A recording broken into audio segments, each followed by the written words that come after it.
in helping authors self-publish their books. Great. Okay. And so for me, from my point of view, I'm an author. I've written 14 books, mainly around the space of entrepreneurialism that have been sold in 65 countries around the world. And of course, a big part of my life these days is teaching people to write books. And I've helped about 750 people, again, around the world to write their first book. And generally in the non-fiction space, generally around business side of things as well. So the reason Michael and I are doing this webinar together is because we kind of work hand in hand. I teach people to write books, then I hand them across to Michael and he publishes it and helps them get the book on Amazon and do all of those wonderful things around that. So it's kind of a great niche. We've been working together for a few years now and helped lots and lots of people to write and publish their books. So we have a really nice synergy. And Michael, you've been in the publishing game forever. Yep. You know, I've been writing books for 20 years. And we both, you know, have got a traditional publishing background. I've had books published with Allen & Unwin and Simon & Schuster. And you've worked in, what publishers have you worked with? Wiley? Yeah, I used to be managing editor at John Wiley & Sons, and I've worked for a smaller company called Write Books.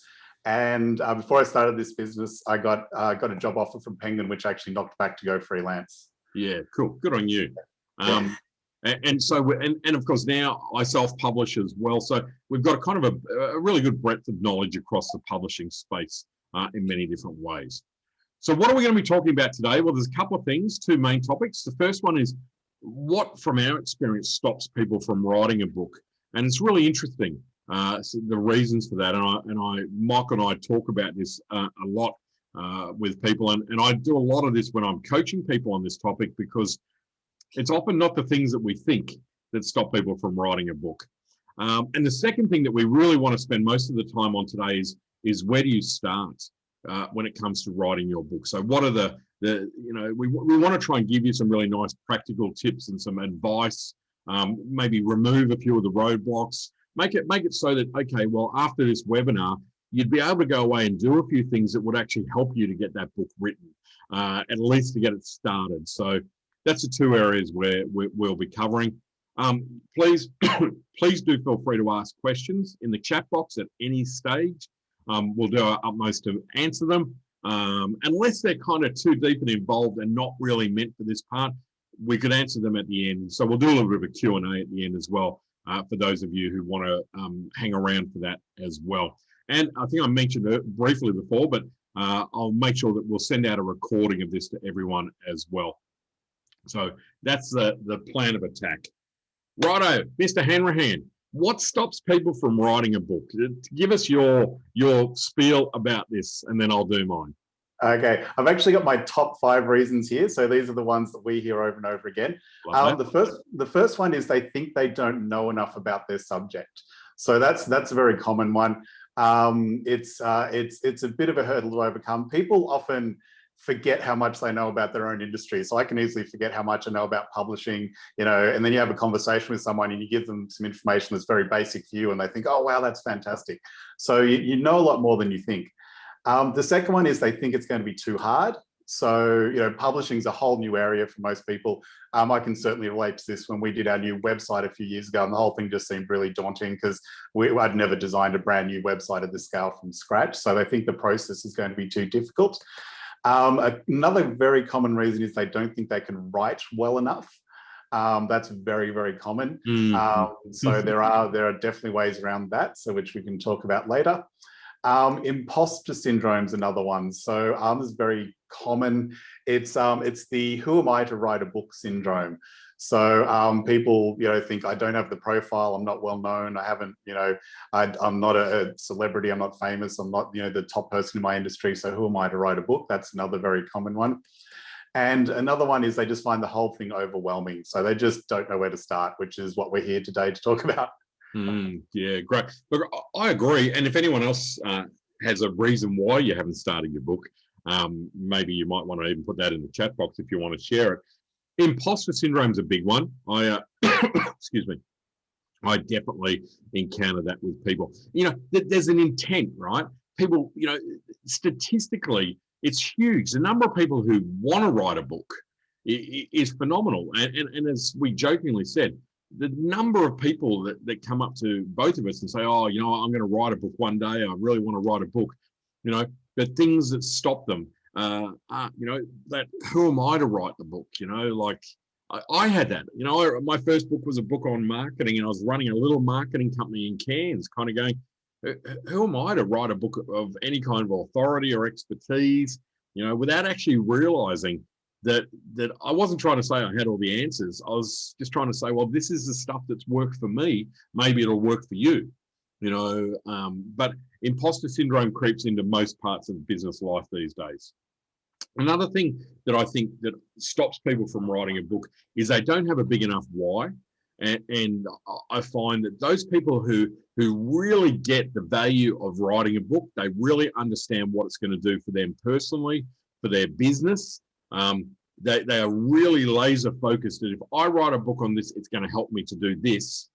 They're heavily motivated. Their why is really big. Their reasons not to become very small, and they just go for it. So sometimes it's about, I got to kind of get more clear on what my why is. I'd also add to that what you're saying there about not being a writer, and that concern. My first manuscript, my publishers, Alan and Elman at the time, I remember the editor saying to me, it looked like it was written by a drunken, dyslexic, heroin-addicted chimpanzee, right? I quote, my writing was terrible, right? He said, but, and they still publish it, but he said, but your content is fabulous. And he said, we can fix bad writing, but we can't create extraordinary content. And this is that key, you know, we feel we've got to be this, you know, Ernest Hemingway to write a book. Not really, you know, from our experience, Michael, you know, most of the people we work with are reasonably okay at writing because we're all writing a lot more, but they're not writers, right? Yeah, no, absolutely right. It's your job to be the expert in your area. It's your editor's job to help you turn it into a really good book. So as long as you can write something that it just has to be passable, and you know, anybody who's kind of passed Year 12 English should be able to write a book up to the standard that their editor can help them go the rest of the way. Yeah, absolutely. Another kind of thing that I think can stop people from writing a book at times is actually they make it far bigger than it actually is or needs to be. So they want to put every little bit of knowledge on topic that they have, that they've learned over 20 or 30 years or something, into a book. And of course, it's huge. It's going to be a 500,000 word book. It's going to be monstrous. Whereas really these days, people are absorbing knowledge in more bite-sized chunks, you know, so, you know, you don't have to put every bit of knowledge that you've ever, you know, got into the one book. It's much more about being focused and solving problems and, you know, kind of getting, you know, sharing what you figured out to help others. There are many other reasons for stopping, the reasons that people, you know, don't write a book. You know, another one is it's kind of hard. You know, it takes discipline to do that. And you know, and we're all busy. Who's got time to lay around and read a book? No one. Sorry, who's got time to lay around and read a book? None of us. Who's got time to lay around and write a book? You know, it's hard. You've got to, most of us are busy jobs or busy businesses. We've got to do it on weekends or 4 o'clock in the morning or whatever. You know, that's a pretty big kind of a call. It's that takes a lot to actually do that. So, you know, the reasons or the things that get in the way are many and varied, which is why everyone doesn't write a book. We've got to kind of master those first. And I guess the way that I would kind of sum that up is you've got to say, well, hand on heart, I've spoken about writing a book for a while. I know I want to, but I haven't done it. You know, what are my reasons and how do I overcome that? You know, how do I get past that first stage? So hopefully that's kind of helpful for people. But where we want to focus most of our attention today is, where do you start when it comes to writing your book? And that's, you know, that's a whole another kind of game. So Michael and I were chatting about how do we kind of do this, you know, what's the best way to really kind of manage this as a webinar. And our thing is, we both kind of realized and suggested that the best thing to do is to start by asking better questions. And we want to kind of talk about what those questions are that we head through. And these are the questions that we tend to ask our new authors, whether I'm starting out coaching them, or whether they've come to Michael with a finished manuscript even, we tend to ask these things. So, Michael, do you want to lead us through this first one? Yeah, so this is the question it's one of the very first questions I ask authors when they ring us up with an initial inquiry. So I don't ask them about editing or the title or the printing or anything like that. One of the first things I say to them is, why are you writing your book? Because the answer to that will affect all the rest of the advice that I give them.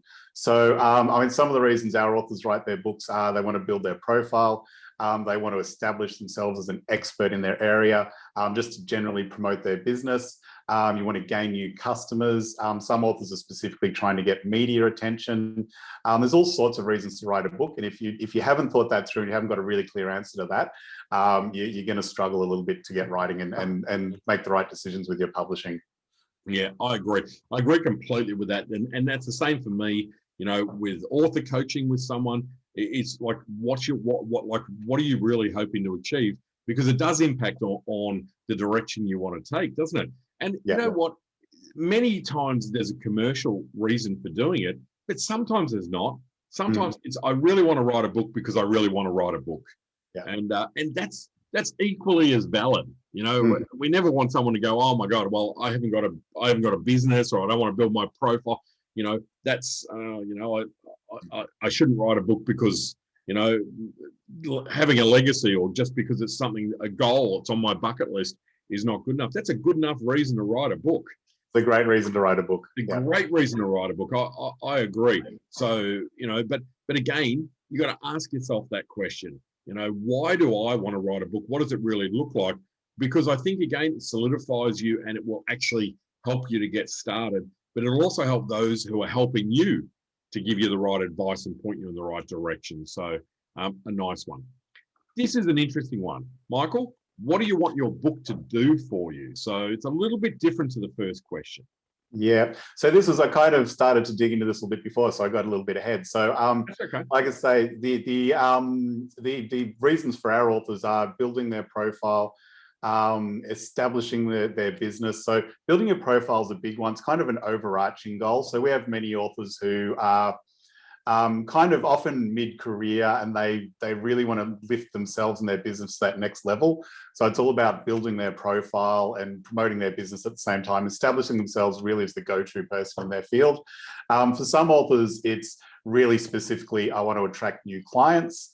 For some authors, it's I want to get media attention. For some authors, like you say, legacy is a great reason to write a book. We worked with an author a few years ago who was kind of the granddad of the insurance industry in Australia. He was close to retiring, and he was writing a book. He wanted to leave, you know, what he'd learned for the last 30, 40 years for the people up and coming in the industry. So that's a fantastic reason to write a book. Yeah, I agree. What I kind of look at this question is, when we start with the first question is, why do you want to write a book? That's kind of clarifying it and really honing down. So it's the beginning of getting our why, you know, really kind of crystal clear in our head. This question for me is really about being more specific now. It's kind of going, okay, if I want to write a book as a business building tool, well, that's nice. What does that really mean? What does that really look like? How are you going to use it as a business building tool? If you want to build your profile, what does that look like? Well, a book won't build your profile unless people read it, or unless you get media coverage. So, okay, I really want to use my book to get media coverage to build my profile, which will in turn grow my business, you know, whatever it might be. So what do you want your book to do for you is another area where you might want to go, okay, well, there's actually 4 or 5 specific things and there normally are, you know, a number of things that people want their book to do for them when we talk about specifics around that as well.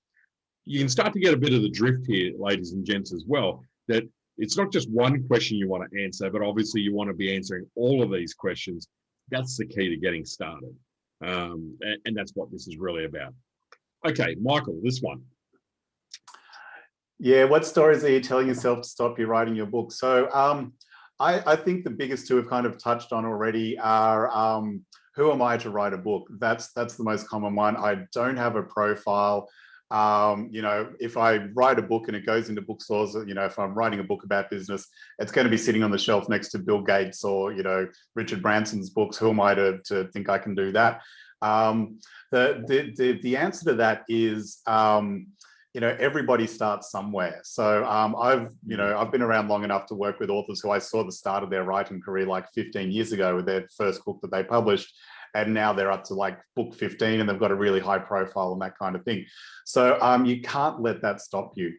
The next one is the I'm not a good writer. We get that all the time. And I actually have authors who are surprised when they send me their manuscript and I ring them and say, hey, this is really good. And they actually don't believe me. So people really struggle with this one. So yeah, and I think another one that really stops people is, again, it's too hard. So this is something that nothing we can tell you will stop it being hard. It's always going to be hard. It is a difficult process, like Andrew said, the discipline, finding the time, that kind of thing.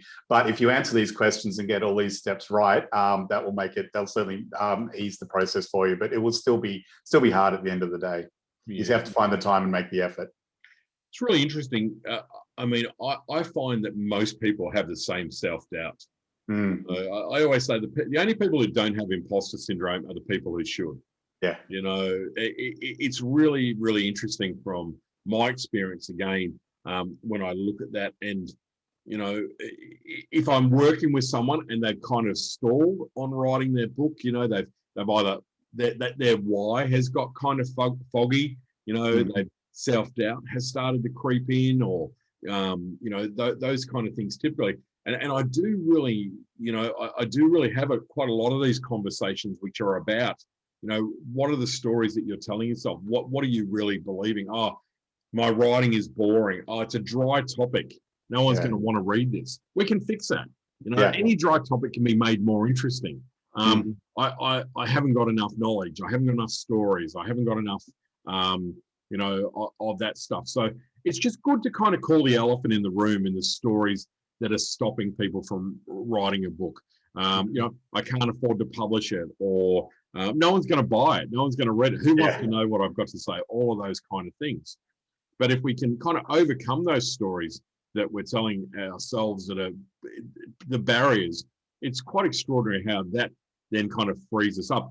The other thing that happens in this process, and I use the line that writing a book is the best personal development program you'll ever do.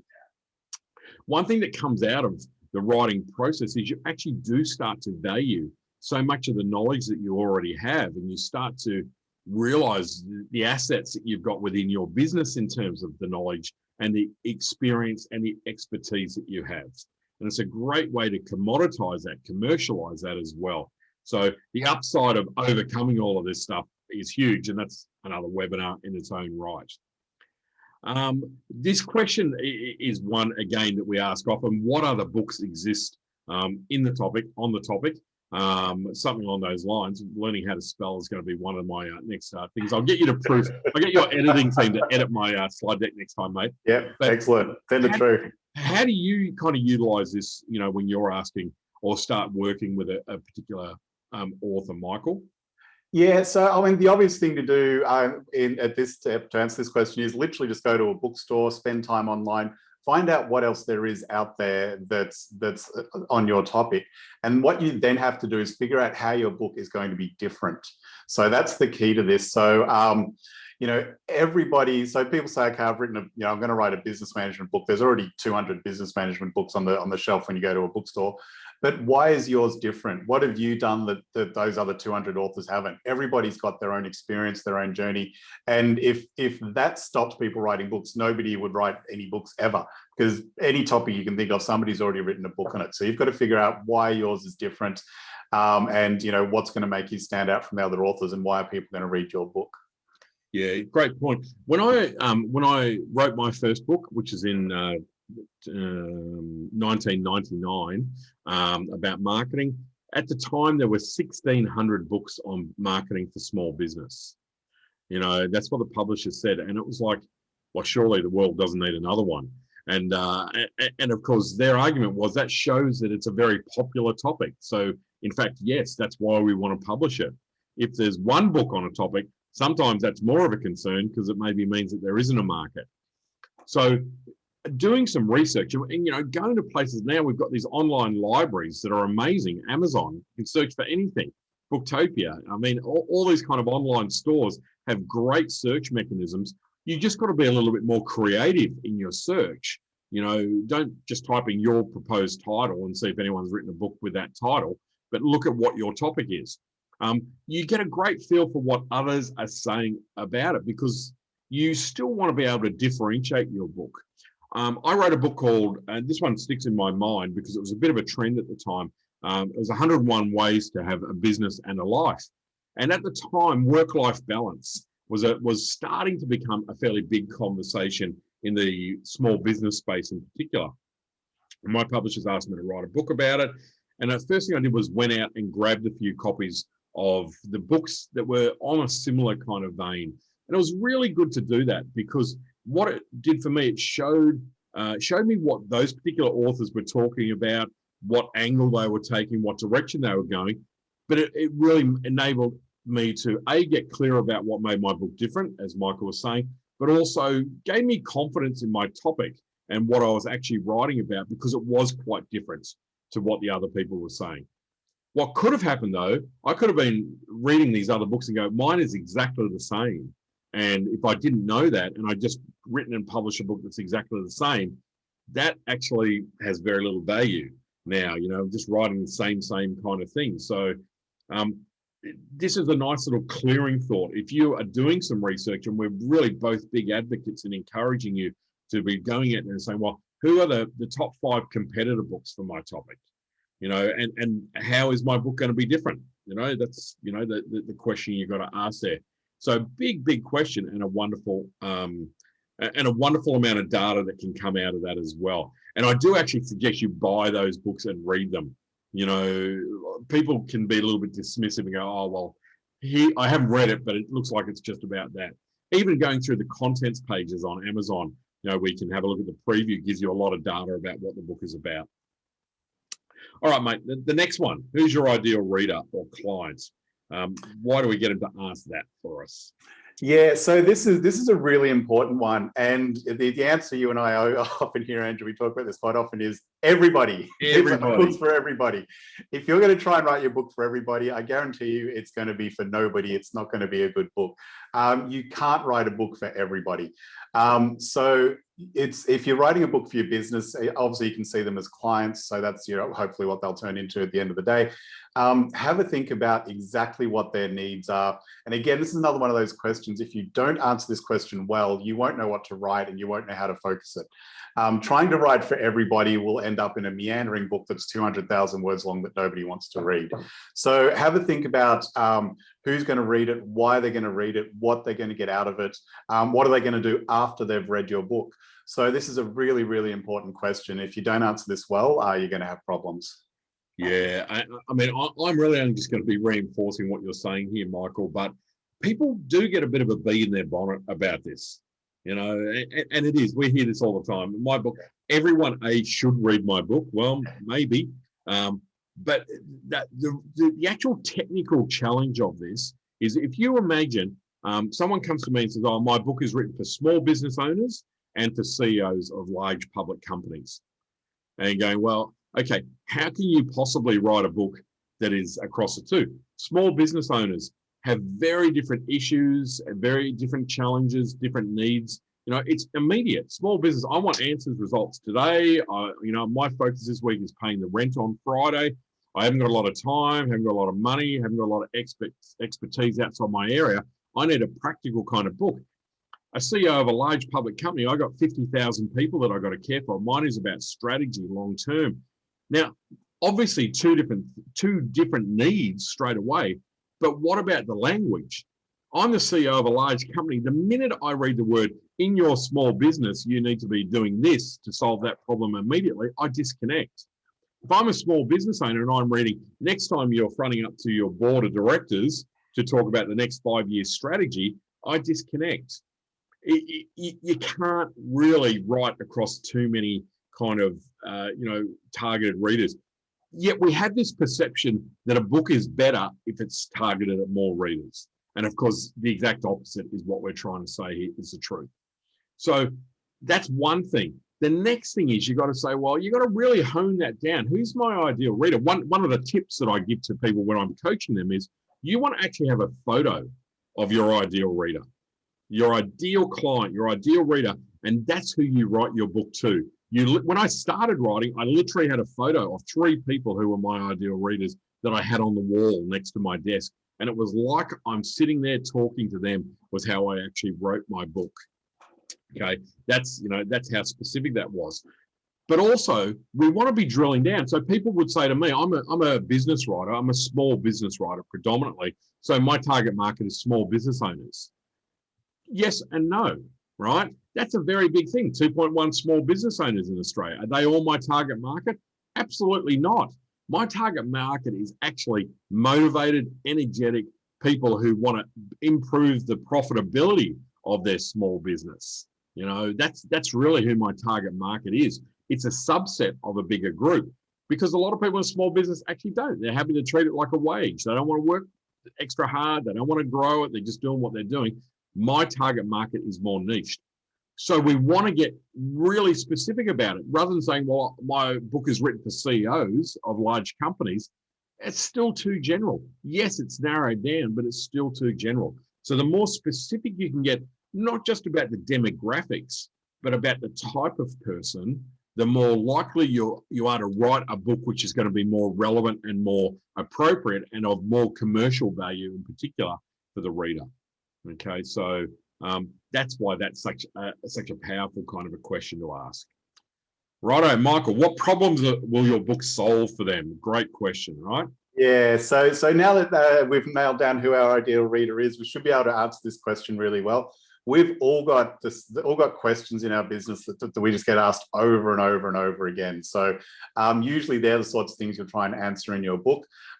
So for me, I've written a book about how to self-publish a book, and the questions we get the most are, distribution, the same questions over and over again, printing. Where do I start? How long should my book be? I can list you 30 questions that I get asked over and over again. So these are things you need to look at for your ideal readers. So what problems will your book solve for them? What do you want them to get out of it at the end? So they finish reading your book and they put it down. How will you have helped them at the end of the book? Mm-hmm. Great. I get my authors to do a mind map, a simple mind map about all of the problems that they know. And this tells you one very important thing, that to write a book effectively, you've really got to know your reader. You really got to understand them. You got to really know them well to write a good book for that particular target market. One of the challenges that I encounter a little bit, and again, Michael, we've kind of worked through this a few times, is when I have an author who's in a business space, perhaps, and they really know that topic really well, but they want to write a book about something over here that's caught their eye, but they're not an expert in that. They're not actually that knowledgeable. They want to write the book to learn about it. And you go, that's kind of fraught with danger. We call that the now and the then book. And the now book is a book you could write now. Your goal, your big reason is because you want to grow your business. But the problem is that people always want to write the then book now. So I hope that makes sense as well there. So if you really know your ideal reader, you should know their problems.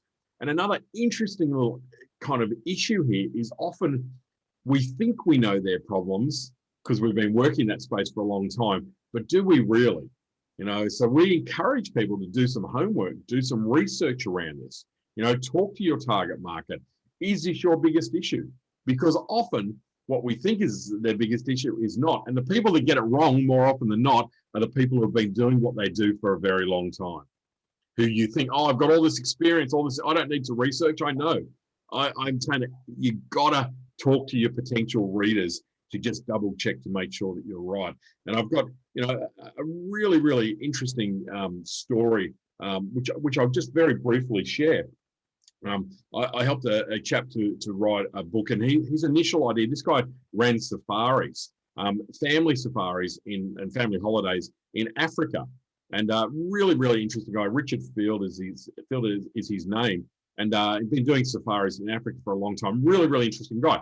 And he believed that the main question or challenge for his people was they wanted to have a safe family vacation in Africa? Like, how do we want to go on a safari, but we're worried that it's not safe. How do we have a safe family safari as such?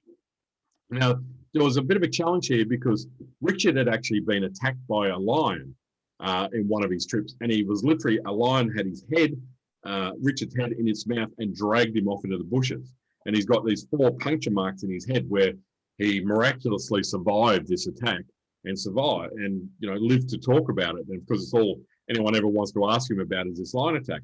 So he's in front of a room full of people talking about having a family safari in Africa. And he put up a slide saying how to have a safe family safari in Africa. And of course, the first person put up their hand and their question was, so is it not safe to take your family to Africa? Have you had any bad experiences?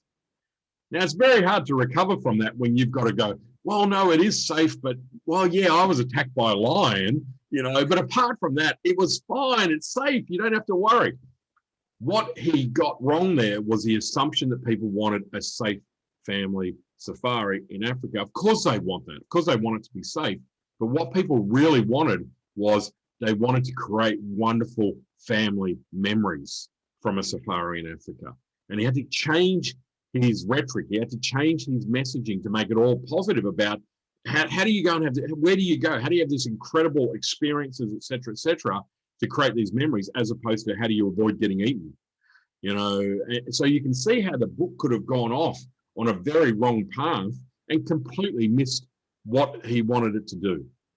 So just that's a kind of an extreme example, but I think you kind of get the point there about that. And I'm sure, Michael, like there's times for you, I know, where you've really had to try and, gently steer authors back down the right path, right? Yes. Yep, definitely. Yeah, it's something we sometimes have to work through during the editing process.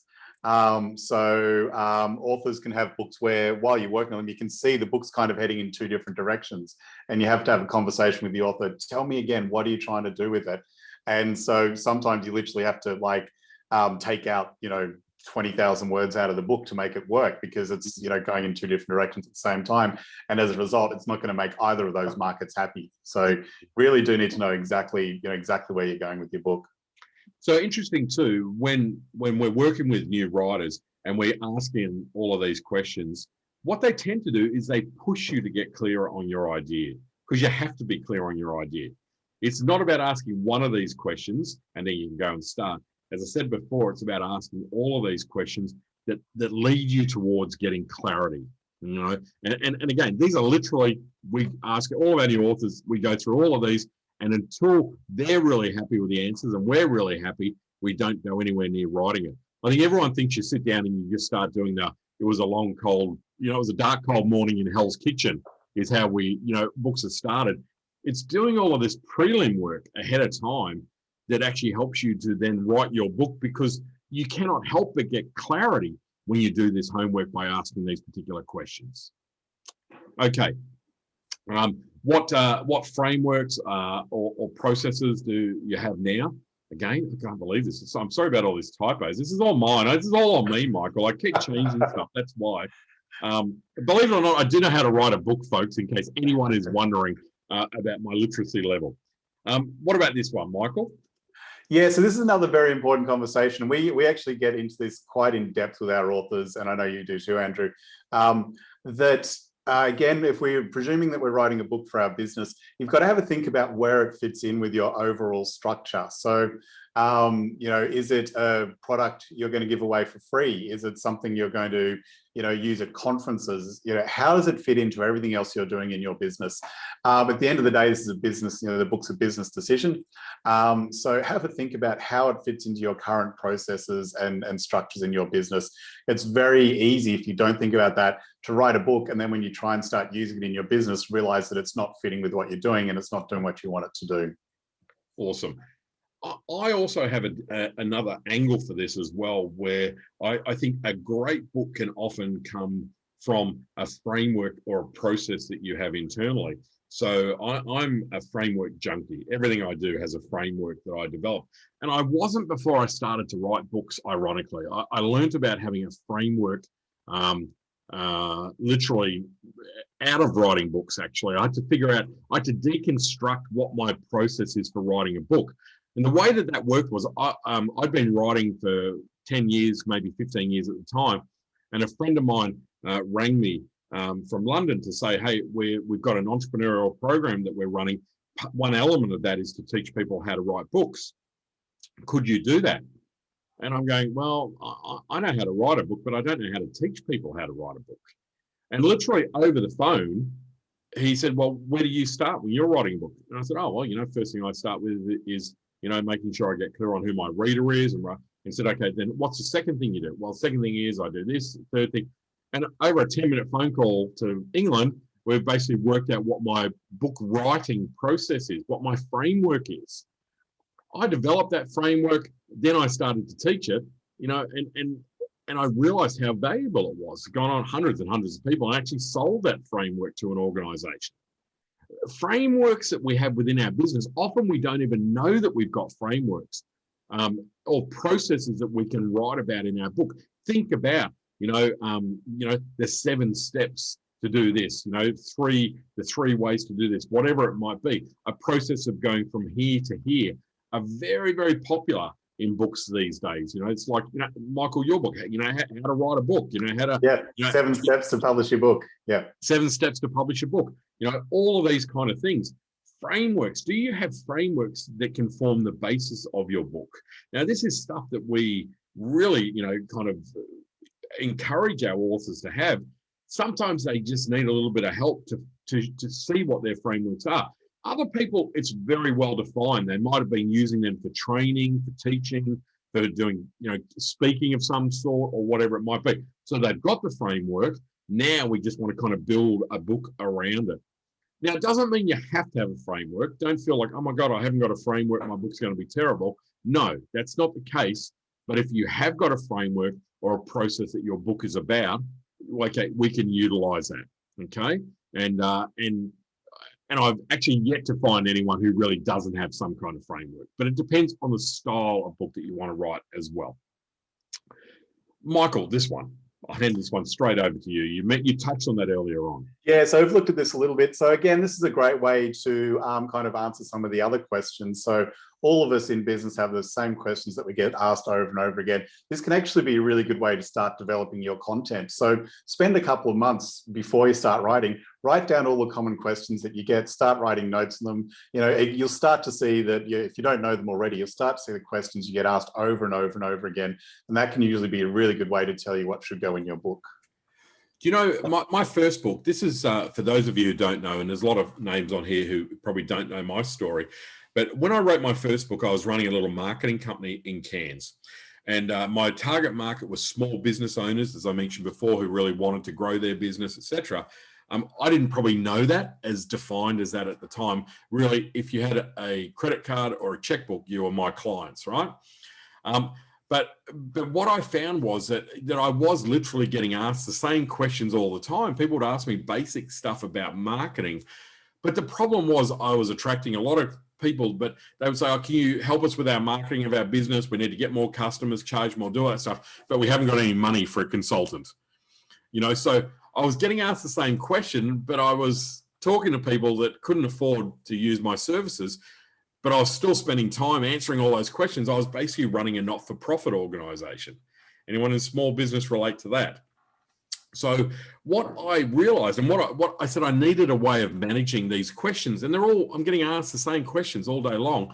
So I started to produce some fact sheets, and all the questions that I was getting asked, I turned into a fact sheet so that people could either, back in those days, they could ring, they've got a problem, even my receptionist or one of the team members could actually respond and fax them through the information, or they could come to the office. All these kind of fact sheets were up on the wall, and there were 50 really simple ways to help them with marketing in their business.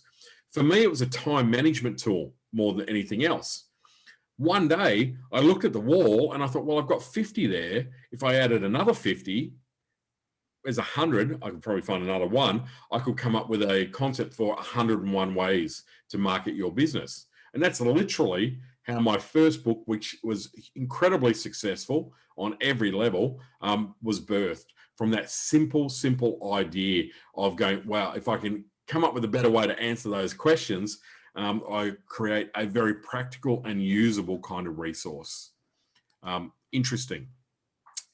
This one, again, we talk about often, and this is to help you get a little bit clearer about the different types of books that are available for you to write. So kind of what do you think your book will be? So what would you like to add to this, Michael? Yeah, so this is a question people often don't know how to answer, and they actually haven't even given that much thought to until you ask them the question. So most of the books we work on are what we describe as how-to books. So my book is a how-to book, how to publish your own book. So it's got the 7 steps in there. Another book could be, a type of book can be more of a theoretical book. So the way my first boss in publishing used to describe it, when I was at Wiley, we used to do a lot of books about the share market. And he'd say, you can write a book that describes how the share market works. So literally for beginners, this is what a share is. This is how you buy them. This is how you sell them. So that's a kind of a theoretical book about the share market. Or you can write a how-to book. Here's how to spot the shares that are going to go up. So it's more about the trading strategies on the share market. So that's a theoretical book versus a how-to book. So you need to have a think about what you're writing. Another book you can write is, you can write a biography, obviously. You can write about someone in your industry, or if you've been around a long time and you've done lots of interesting stuff, you can write an autobiography. Andrew, you've done that. So you can also write, another popular style of book is an interview book.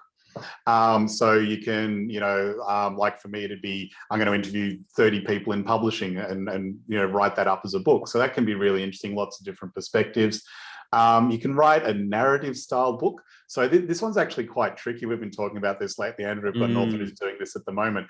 A lot of people listening have probably read Rich Dad, Poor Dad. So that's writing a book where you kind of almost make it like a narrative and you tell a bit of a story and your lessons come out through that. So that's quite tricky. So you've got to be very careful doing that. It's very easy to do that badly. But the most important thing is to actually have a think about what type of book you're trying to write. So like I say, it's something people don't even think about until you actually ask them and they go, I don't know, I haven't thought about it. So something to give some thought to for sure. Yeah, interesting. And as you said, I think we often don't really realize the different types of books that you can do. So, when you look at my books, like the 101 series that I did 10 books in that series, or 9 in that series, I think it was, they're tip books. Simple, you can open them any page and, you can get some practical advice. You don't have to read it cover to cover. So what you're trying to work out there as well is there isn't a better or righter or wronger, to use horrible English, approach to that kind of thing. It's more saying, well, I think what I want to share, my information would work really well in this style of book. And probably one of the key kind of messages we would have here is also that a really good thing to do for an aspiring author is to spend time in bookstores and looking at books. Like I spent a lot of time in bookstores pre-COVID, and I'm looking at cover design, I'm looking at internal layout, I'm looking at titles, I'm looking at, styles of books, what's happening, because books go through trends as well. So it might be every book that comes out, it's a photographic cover. Then all of a sudden now everything is a font-based cover, or it's an illustrated cover. There's lots of how-tos, there's lots of tip books, there's lots of whatever it might be, cookbooks. So just by being aware that there are different types of books, you start to go, okay, well, I need to now, rather than thinking about, will I write mine or won't I write mine? It's more like, well, what style of book would I write that's going to be the best way for me to transfer this information that I want to share with others? So it's a really kind of cool question to ask that as well. And then the last one is, what's that one book that really had an impact on you? So looking for an author kind of role model. And I'm interested in your thinking on this as well, Michael. So it's really important to, again, we've talked a lot about having a look and seeing what's out there. You've got to find an author who kind of inspires you and you think you can follow in their footsteps a little bit. So you don't always need to reinvent the wheel. If you've got someone out there who's done what you've done, it's if you find an author that's out there doing things that you want to do, then you know what you're going to do. What you want to do is going to work. So it's very much about finding an author who's like say, doing what you're already doing. And so that can tell you that what you're planning on doing is going to work for your book. So you don't always have to reinvent the wheel. You know, use someone who's already done what you want to do and learn from them. Yeah, great. And I think we all do kind of have that book. Look, you might have an author role model who you love that book, but it's not going to be your style of book. It's just really what we're trying to do when you're moving from being a reader to a writer. You know, you just look at books differently. You know, I look at a book. You know, I have a bit of a routine. I read every year, every Christmas morning. I read How to Win Friends and Influence People, and I've done it ever since I was 18. I've read it many times, and I read it partially because I like the writing style. I read it because I've read it so many times, and yet I still get something different out of it every time that I read it. I find the life skills that I've learned about communicating and interacting with other human beings profound from what I got out of that book. And it's really simple. I love his writing style, Dale Carnegie's writing style. I like, you know, I like everything about it. So is he an author role model for me? In many ways, yes, you know, because I felt that he was a great communicator in how he shared his messaging. But we really do start to move from the reader to the writer, and we look at things like language. We start to look at, as we said before, cover design, all that stuff for sure. But we look at how, like, why did that book resonate so much with me? A lot of the time, yes, it might be the topic, but it's in the writing style. They told great stories. They broke the information down into really manageable kind of chunks and pieces, or they, you know, we learn a lot from that, just like we learn a lot from the books that don't resonate with us. You know, like we read it and we go, oh my God. I read a book recently. The first 4 chapters were convincing me about why I needed to read this book. And I'm kind of going, just get on with it. You know, I've already got it. I've already bought it. I'm already looking at it. I'm already here. You know, that's 1 page. You know, it wasn't about the value. It was all, it kept coming back to, you know, like this book is the most valuable thing you'll ever read and blah, blah, blah, blah, blah. It was a 4-chapter sales pitch on a book that I was already reading. So I learned from that, don't do that stuff, you know. Yeah, and so, you know, learning what you know, the books that impact on us generally, what we got out of it. There's a lot we can learn as much as from the books that we never ever want to read again. You know what I mean? We can learn from those as well. So these are the questions, again, that when we are working with people, that we've got to get clarity. And as I said before, it's not about answering one of them. It's about answering every one of them, you know, answering each of them and being quite detailed. So taking the time to really hand on heart, asking yourself these questions. Why do you want to write a book? Like, really, what's your why? If your why is not big enough, you'll never do it. You know, you'll never write it unless there's a big enough why. The next one, what do you want your book to do for you? The specifics, like, you know, not generalizing, specifically. I want to get on Sunrise, you know, by writing a book, you know, if anyone wants to do that. I want to sell up 10,000 copies. So I want to leave a legacy for my 2 grandchildren. I want to change the way people think about family law. Whatever your thing is, be specific about it as much as you can. Then number 3, what stories are you telling yourself to stop writing your book? You know, what are you know, you want to write a book. Why haven't you written a book dealing with the stuff? Identify them, you know, identify that the villains that are holding you back is the key to dealing with them as well. And look around, talk to other authors. You know, they're not that hard to find. Ask them for advice. Ask us. You know, we'll tell you what other books exist on the topic, you know, or in the topic. You know, like understanding, again, if people are talking about this stuff, I need to know where mine fits and how mine is going to be different. Who's your ideal reader or ideal client? Be specific, really narrow it down. Generalizing doesn't work. Understanding what problems, next one, will your book solve for them? Really specifically, these are the problems I'm solving. And when you finish your draft manuscript, you go back and look at all of those problems and say, have I really solved them? Have I really, you know, answered these questions or provided a clear path? What frameworks or processes do you have? You know, now that you could write about, you know, what are the questions you get asked all the time? They're the clues, these wonderful little clues that you're sitting across from someone all day, every day. I'm getting asked the same thing. Pretty good indicator that there's a book there. Okay, what type of book do you want to write? Now we know that there are different styles, different types. well, what's going to work the best for your style of book with your information that you want to share? And then, of course, what's the one book that really had an impact on you? Look for an author role model, or look for author role models. Combine all of those together, you actually will be ready to write your book by just simply that process alone, or getting started. There's still a few things. You've got to work out what your contents are going to be, and there's other things. But when we talk about, what stops you from starting, these are the things that stop you from starting. And that's what we really wanted to kind of make sure that we covered on that. So I guess a question I've got here for those of you who are on the line, and a few people have joined and dropped out, but do you feel like you're in a better position now to start writing your book? And I'd love it if a couple of you could possibly drop something in the chat box and say, if you answered those questions, do you think that you would be further down the line? Because what I find for most people who are mulling about the idea of writing a book is all of this stuff is spinning around, but it's not getting any clearer. It's not really getting any more obvious, or any more solutions are coming out, or there's no more kind of clarity that's really kind of coming out of that. And everyone's been very, very quiet in here, and we understand it. At least give us a little bit of feedback, guys, in the chat box. Tell us if this is helpful. Tell us if this is kind of, in the right direction for where you are and what you want to be doing. You got to give us a bit of love back here. This is the price you got to pay for the webinar, is give us a little bit of love. Michael, what other advice would you have? What else would you offer when it comes to new and aspiring authors? If there's anything that we kind of haven't covered already that you think, kind of gets people off and running. So something to remember is that all of these challenges that we've talked about, all the difficulties, this is why most people haven't written a book. So, most of my competitors haven't written a book. Whatever business you're in, chances are most people haven't written a book.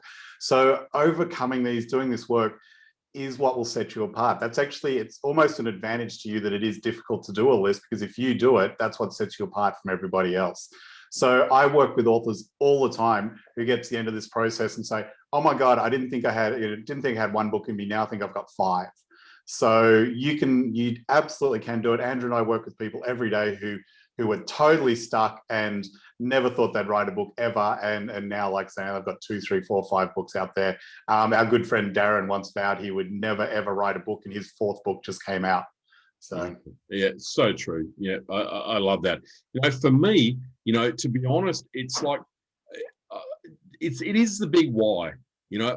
It's amazing. My life completely transformed as an author.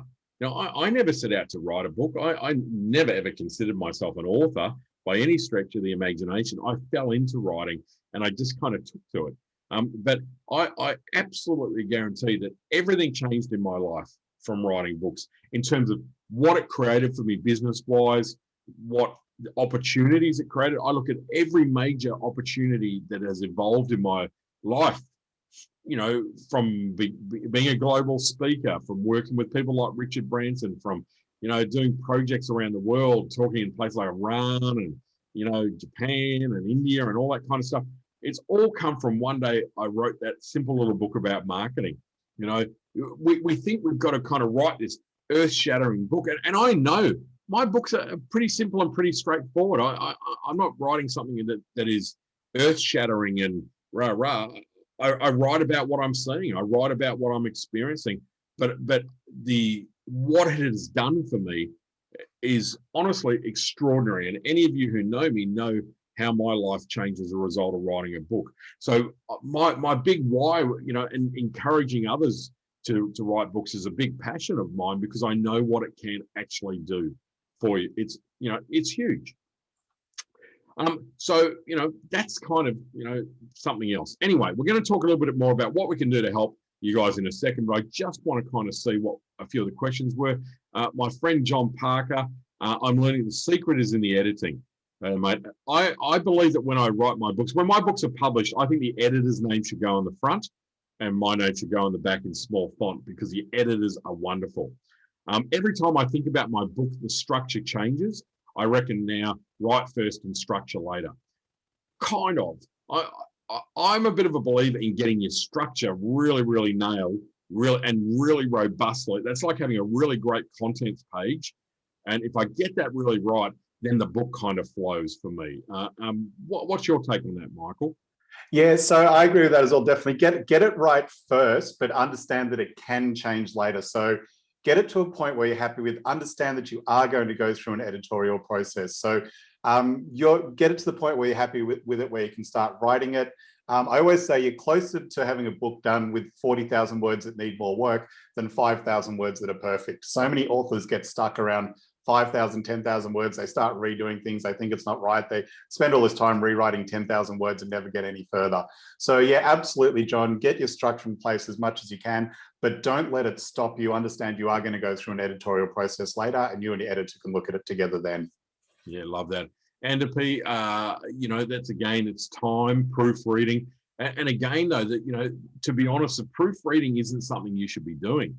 You know what I mean? That's your editor's role as well. From that point of view, it's always interesting that this is what I've got a friend of mine who's been working on his book for 16 years, and he's never going to write. He's never going to publish it. He's a professional journalist. Now he's totally worried about peer review. What are other people going to say? And he's the perfectionist in him. That's what's preventing him from writing it. We say, look, there's other people involved in the process who will proof it. Proofreading is a part of the process that you offer, Michael. Editing, that's to get the book right. All these other kind of things. And yeah, John, you're saying that you're a grammar Nazi, and that's a problem. Absolutely, like without a doubt, mate. Don't worry, you're not the only one. Clearly, I'm not. But the grammar Nazis, it is very, very difficult because you want it to be perfect. But that also lets in the ability to procrastinate. Because if it's never finished, we never have to publish it. We never publish it, no one's ever going to read it, and no one's ever going to be able to say, oh my God, this is terrible. We can hide behind some of the processes because of self-doubt. Now, I'm not saying that's the case for you, John, but I'm saying that that's the case for my friend who's taken 16 years to write a manuscript that he's never going to publish. Interesting kind of feedback. Hey, I'm aware of the time. Just look very briefly, folks, we're just going to turn around and go, okay, how can we help you with your book side of things as well? Look, I'm an author coach. That's my thing. I teach people to write books. As I said, I've helped 750 odd people to write their first book, and in many instances, their first, second, third, fourth book. That might be as little as doing, a session, a book starter session with me, or it might be doing my Author Inc. book writing 6-month program, or even working one-on-one with me. I'll send you links to that stuff. It's not a big sell from us in any shape or form, but if you want some help with writing your book, that's something that I do. As an author coach and through my own framework, which is talking about frameworks, this is what I kind of lead people through as well, from getting right on their big why right through to launching of the book. But what I do is once you've got your manuscript done, then I hand you across to Michael, and maybe Michael perhaps share a little bit more about the services that you offer. Yeah, so as I mentioned before, we offer everything you need to get your book out into the world after you've finished writing. So that's when we come in. So editing, proofreading. So as Andrew said before, don't think that it's your job to do the proofreading. That's definitely our job. Cover design, printing, getting the book on Amazon, everything you need. We take care of the big stuff and the little stuff. So listing your book with the National Library, that kind of thing. And we work with first-time authors all the time. So we'll guide you through the whole process. You couldn't ask us a question we haven't heard before. So don't let the process overwhelm you. It's our job to guide you through it. Yeah, awesome. Thank you, mate. And people say to us all the time, I'm in this industry or I'm in that space and it's different. We work with people in every industry. I've got, 700 odd books here that are from authors that I've worked with that are everything from financial planners to nurses to teachers to entertainers to, I don't know, and same with you, right, Michael? It's like, it's not about the industry sector. We can certainly help you there. So anyway, thank you for coming along. We hope you got great value out of the webinar. As you can tell, we're both very passionate about helping authors, and it's a big, big topic. We're going to do these webinars, on different elements of the book writing process. We're both working on a book together at the moment about helping people to write books. there's a podcast, there's a lot of stuff there, but there's also, I'd say also, Michael, on your website, you've got some great resources, lots of articles and videos and things like that. So I'll include the link to that when we send this out as a little bit of follow-up for everyone as well. And again, I just want to thank you, Michael, for sponsoring our webinar today from the Publish Central point of view. And look, thank you everyone for tuning in. We hope that we've played a role in helping you move a little bit closer to writing your book and enjoying all the benefits of that. Michael, I'll let you close. Yeah, thanks for tuning in, everybody, and don't hesitate to contact us if you need any help. Awesome. All right. Thanks very much, folks. Thanks. Look, I'm quite happy to stay on the line, though, if anyone does have any questions. Feel free to do that, but just aware of the time for those of you who need to go. Anyone who wants to ask a question, please feel free.